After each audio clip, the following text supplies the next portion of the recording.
perjalanan dinas dikurangi.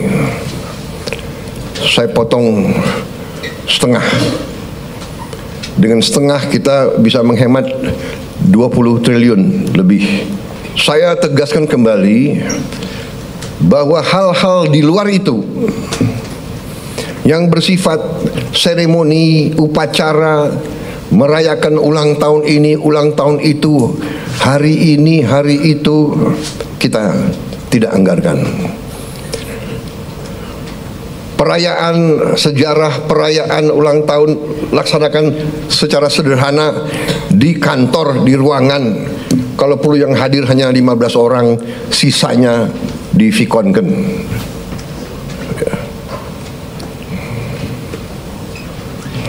Perjalanan dinas dikurangi. Saya potong setengah. Dengan setengah kita bisa menghemat 20 triliun lebih. Kalau kita hitung 20 triliun, berapa puluh ribu sekolah, gedung sekolah bisa kita perbaiki.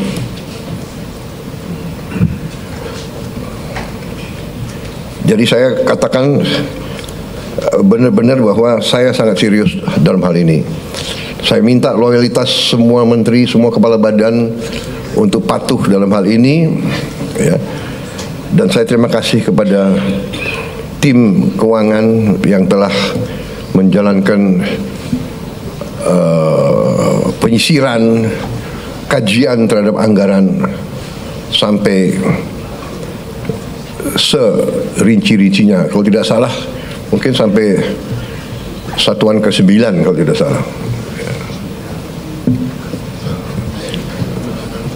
Mungkin pertama kali dalam sejarah, ya, Presiden Republik Indonesia mengecek sampai satuan ke-9. Jadi saudara-saudara pun mungkin tidak tahu anggaran-anggaran tersebut, ya. Karena kita sudah lama jadi orang Indonesia. Tapi ini saya kira sesuatu yang membanggakan. Dengan demikian kita bisa bekerja dengan sangat cepat. Saudara-saudara, program makan bergizi kita berjalan. Alhamdulillah, kita telah luncurkan tanggal 6 Januari yang lalu. Sampai sekarang berhasil melayani 650.000 anak-anak kita di 31 provinsi. Ini berkat kerja keras banyak pihak, ya, Kepala Badan Gizi, jajarannya, Mendagri, Menteri Pendidikan Dasar dan Menengah, Menteri Bappenas, Menteri Desa, Menteri BUMN, Menteri Kesehatan, Panglima TNI, Kapolri, para kepala sekolah, para gubernur, bupati, tentunya Menteri Keuangan.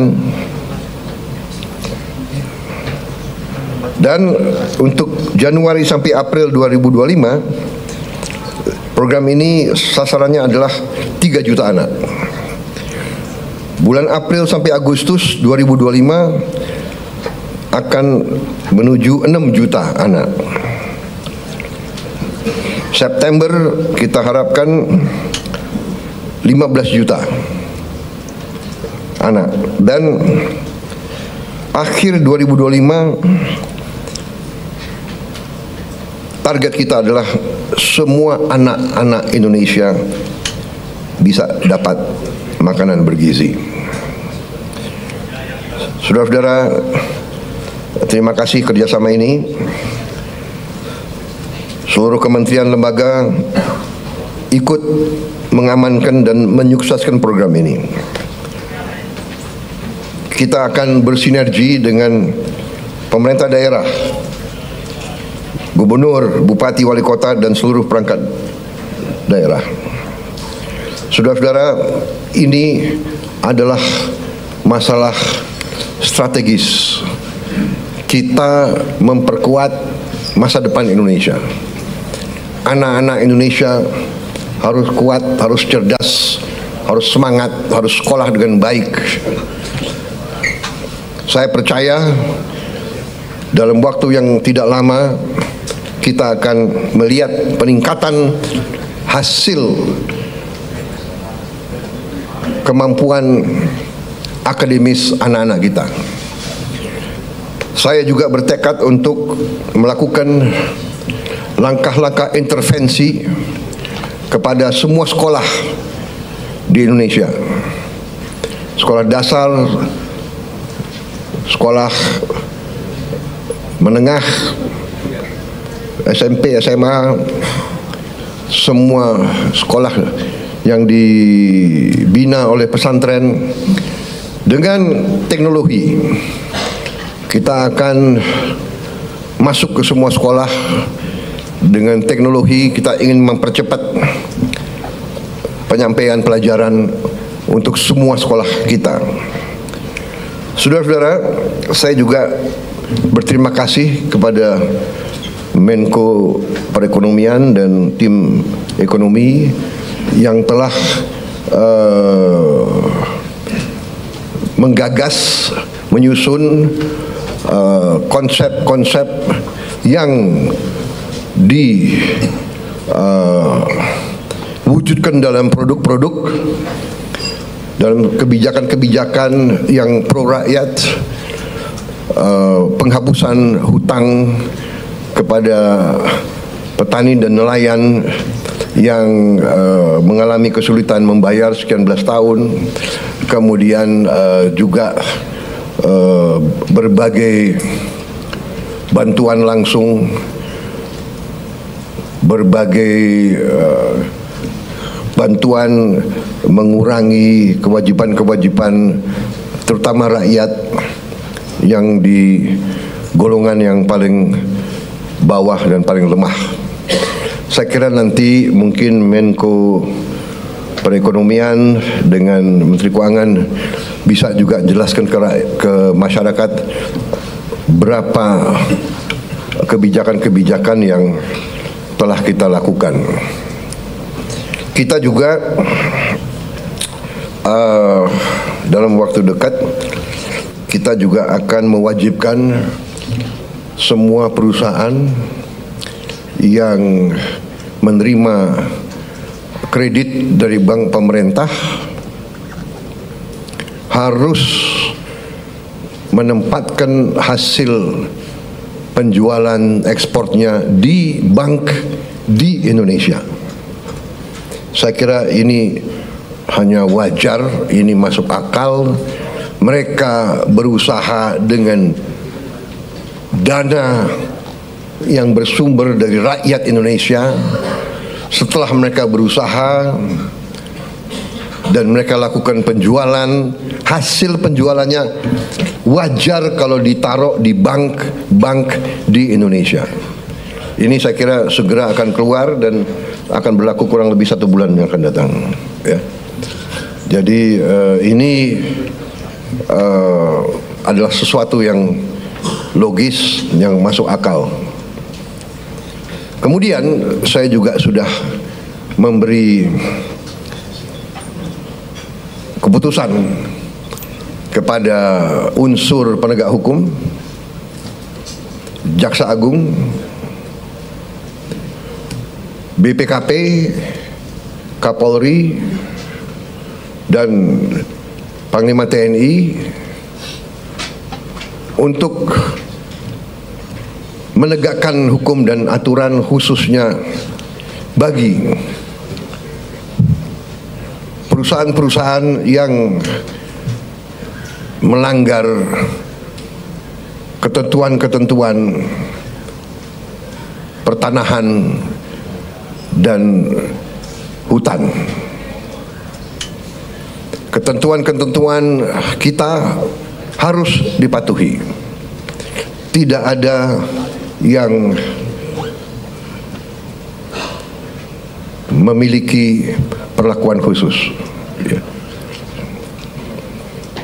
Bagi mereka yang sudah diberi kesempatan berkali-kali untuk menyelesaikan kewajiban-kewajibannya dan tidak melakukan, ya pemerintah akan melaksanakan kewajibannya, mencabut izin dan menguasai kembali lahan-lahan tersebut. Apalagi lahan-lahan itu adalah hutan lindung dan sebagainya. Jadi ini juga langkah yang akan kita laksanakan. Saudara-saudara sekalian, saya juga sangat berterima kasih kepada banyak jajaran. Baru hari Senin kemarin saya mendapat kehormatan meresmikan 37 proyek strategis ketenaga listrikan nasional, mencakup 26 pembangkit listrik dengan kapasitas total 3,2 gigawatt serta 11 jaringan transmisi dan gardu induk di 18 provinsi. Sebagian besar dari pembangkit listrik ini adalah energi bersih, energi terbarukan. Saya kira kalau dicek nanti, ini mungkin peresmian terbesar dalam satu hari. Ini menunjukkan daya kemampuan kita, ya. We can do it. Dan ini saya harus sampaikan bahwa ini hasil kerja keras pemerintah sebelum pemerintah kita. Jadi marilah kita selalu menghormati semua pihak, semua yang telah bekerja keras, pendahulu-pendahulu kita. Kita sampai di sini bukan seketika. Kita sampai di sini karena perjalanan jauh. Pembangunan suatu bangsa bukan pembangunan 1 tahun, 5 tahun, 10 tahun. Pembangunan suatu bangsa adalah puluhan tahun. Apa yang dirintis Bung Karno kita nikmati sekarang. Apa yang diteruskan oleh Pak Harto kita teruskan, kita nikmati sekarang. Demikian presiden demi presiden, Pak Habibie, Gus Dur, Ibu Mega, Pak Jokowi, ini terus. Jadi contohnya saya baru 3 bulan menjabat, saya sudah resmikan proyek yang dilaksanakan mulai 2015, bayangkan. Jadi inilah yang saya minta menjadi alur bernegara kita. Kita ini melanjutkan suatu long march, perjalanan jauh, estafet demi estafet kita terima. Baru nanti kita akan mencapai cita-cita kita. Saya sangat optimis bahwa kita akan sampai ke situ. Saudara-saudara,